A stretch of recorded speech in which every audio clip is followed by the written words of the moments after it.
कोई भी अपने घरों से बाहर ना निकले।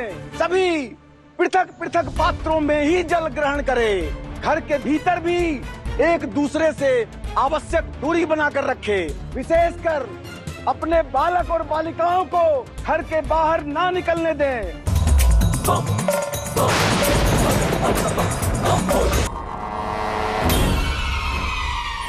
पुत्री आंखें खोलो, पुत्री पुत्री उठो, पुत्री आंखें खोलो। क्यों नहीं आंखें खोल रही है ये? क्या हो गया इसको? देखिए, संसार की माता ने हमारी पुत्री और हमारे संतानों को अस्वस्थ कर दिया। ये सब माता के कारण हुआ है। माता के कारण हुआ है।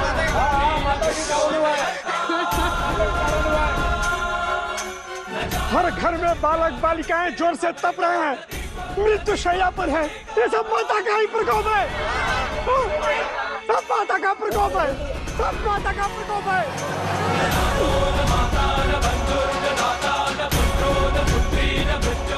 अरे जो इन नन्हे बालकों की पीड़ा ना समझ सके वो कैसी जगत जननी है। अरे माता इतनी स्वार्थी कब से हो गई?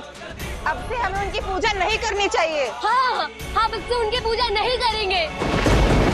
कोई भी उनकी पूजा नहीं करेगा। कोई भी माता के पास नहीं जाएगा। नहीं पूजेंगे।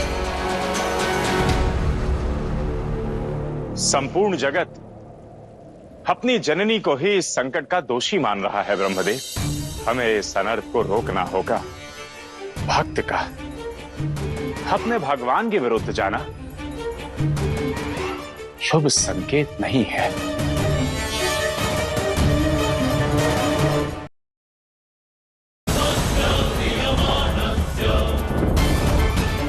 देवी ने हमें दुख भी दिया है और विश्वासघात किया है।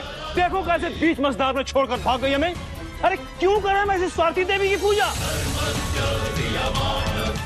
हमारी भक्ति को अपनी प्रशंसा समझने लगी हैं। हमें कमजोर और स्वयं को सर्वज्ञ मानने लगे हैं। सोचते हैं जिनके पास शक्ति नहीं वो आदि शक्ति का क्या बिगाड़ सकेंगे। हाँ, ये सब माता के कारण हुआ है। इनकी पूजा नहीं करनी चाहिए।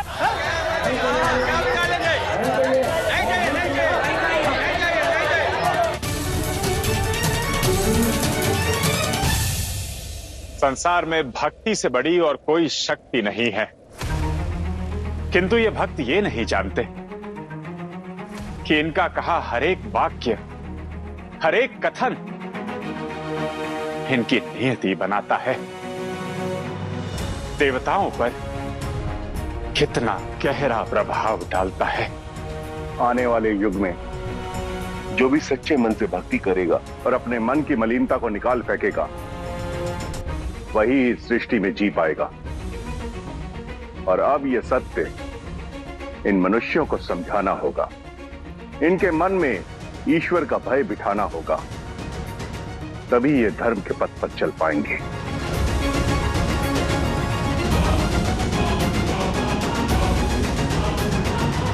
और भक्त की इच्छा का क्या ब्रह्मदेव?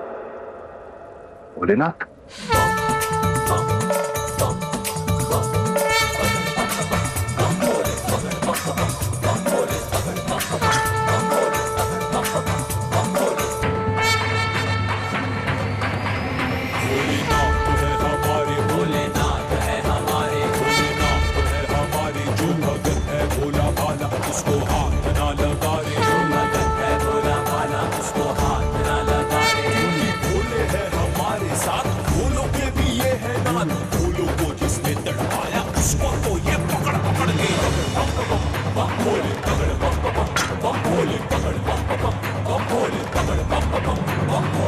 इस सृष्टि के आरंभ में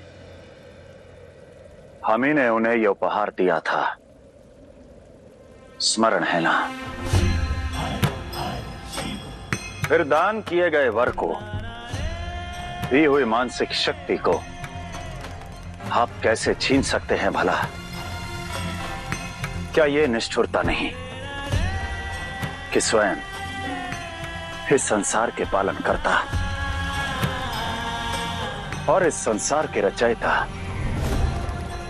अपने ही दिए हुए वरदान को छीन रहे हैं? क्या ये अत्याचार नहीं? बताइए। किंतु भोलेनाथ, वो वर आज अभिशाप सिद्ध हो रहा है। देखिए, मनुष्य कैसे अपनी सुध-बुध खो रहा है। हाँ भोलेनाथ, भक्ति की शक्ति को मन से दूर करके असुरीय मानसिकता को मन में स्थान देना अभिशाप ही तो हुआ। और भेद कौन करेगा नारायण? हम? बताइए क्यों? क्योंकि हम देवता हैं, वो मनुष्य हैं। स्मरण रहे। ये देवी का मंदिर क्यों बंद है? प्रभु, गांव के लोगों को लगता है कि माता के कारण ज्वर उपजा है। मैंने उन्हें समझाने का बहुत प्रयास किया, किंतु उन्होंने मेरी एक न सुनी और मंदिर का द्वार बंद कर दिया।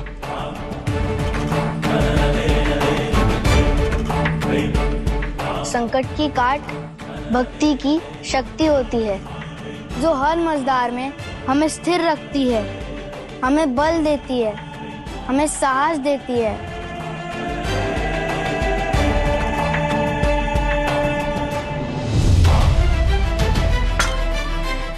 भक्तों की भक्ति को मिटाकर आप कली के बल को और बढ़ा रही हैं असुर माता। जब भक्ति का अंत होता है तब स्थिरता अस्थिरता में बदल जाती है। अब इस संसार को, इस मझधार से कोई नहीं बचा पाएगा। न शिव ज्वरासुर को ढूंढ पाएंगे और न ही शक्ति की भक्ति को पुनः स्थापित कर पाएंगे।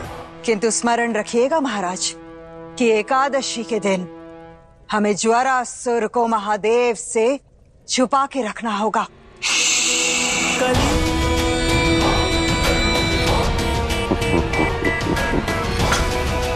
कुछ बातें मन में ही रखिए असुर माता, बोलेंगी तो रहस्य खुल जाएगा।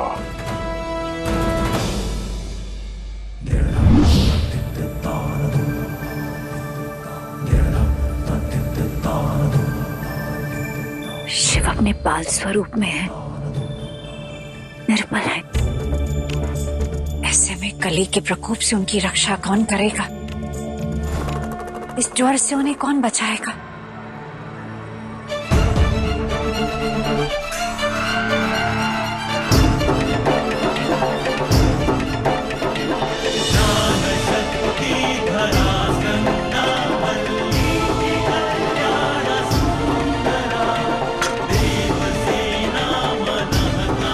मैं जाऊंगा उन्हें बचाने।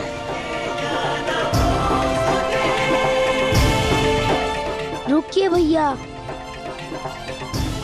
हम दोनों मिलकर करेंगे पिताश्री की सहायता। नहीं गणेश, कैलाश को शुभता की आवश्यकता है। तुम यहीं रुको, मैं जाता हूँ। नहीं,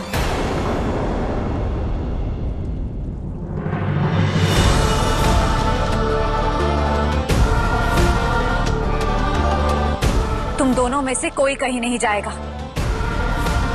तुम स्वयं ज्वर से पीड़ित हो और मैं अपने पुत्रों को इतने घोर संकट में नहीं डालूंगी।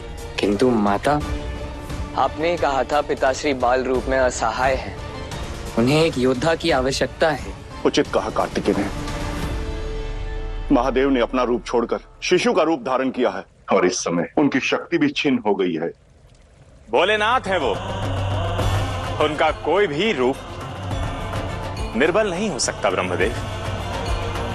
भले ही वो इस क्षण एक शिशु के रूप में हो, किंतु शिशु की निर्बलता में भी बल होता है। शिशु की आंखें वो सत्य देख सकती हैं, उनमें वो सत्यता होती है जो कई बार हमारे दिव्य दृष्टि से भी ओझल हो जाती है।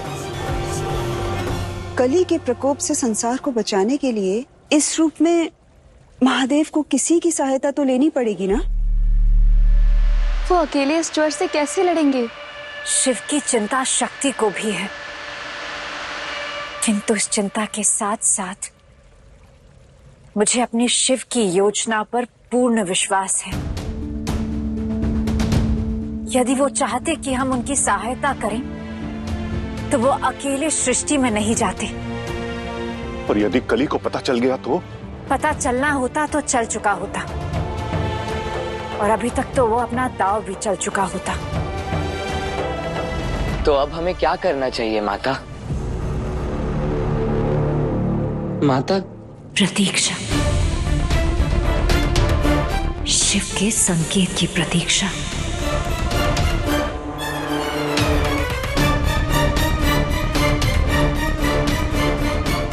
हमारी योजना उचित दिशा में अग्रसर है, किंतु अब तुम्हें और उग्र होना होगा। ज्वर की भांति क्षीण हो जाओ तुम। जब सबको लगने लगे कि स्थिति नियंत्रण में है, तो लौट आओ।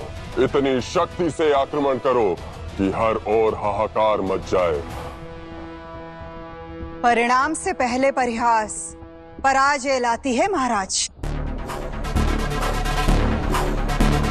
कैसी पराजय? सोचिए, यदि महादेव ने समय से पहले ज्वरासुर को खोज लिया तो? कली संसार में अंधकार लाता है, स्वयं हार के अंधकार में खो नहीं जाता सुरमाता। मैं तो केवल सत्य बता रही हूँ महाराज।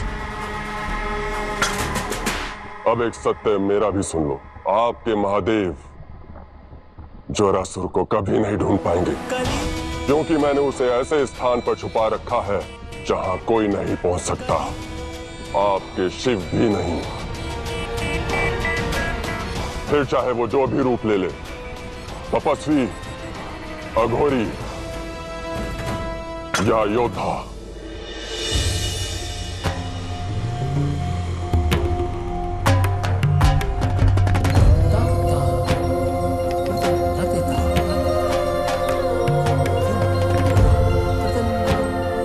कहाँ गए सब?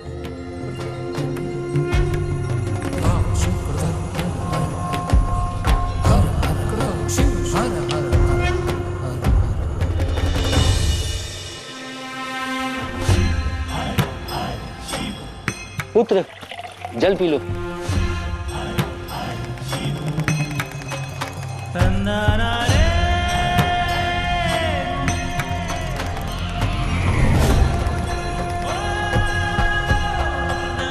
लगता है जैसे सब सो चुके हैं, इन्हें जगाना होगा। सुनो सुनो सुनो, ध्यान से सुनो। कोई भी अपने घरों से बाहर ना निकले, सभी पृथक पृथक पात्रों में ही जल ग्रहण करें। घर के भीतर भी एक दूसरे से आवश्यक दूरी बनाकर रखे। विशेषकर अपने बालक और बालिकाओं को घर के बाहर ना निकलने दें। बाहर चारों ओर संक्रमण फैल रहा है, कोई भी कभी भी इसका शिकार बन सकता है। सुनो सुनो सुनो, तुम यहाँ क्या कर रहे हो? चलो चलो अपने घर जाओ। अरे तुम बाहर क्या कर रहे हो? चलो चलो अपने घर जाओ। ए बालक, ज्यादा चालाकी मत दिखाओ। बाहर निकलना संकट को न्योता देने के समान है। चारों तरफ संक्रमण फैला हुआ है। तुम बालक हो, अबोध हो, इसलिए समझा रहा हूँ। असावधानी के लिए दंड मिलेगा तुम्हें। चले जाओ यहाँ से। मैं बालक नहीं, भोला हूँ, सबका गुरु हूँ। घर आप जाइए, मैं तो यही रहूंगा। अरे यहाँ क्या कर रहे हो? दूर रहो इस बालक से, सांसों से भी संक्रमण फैलता है।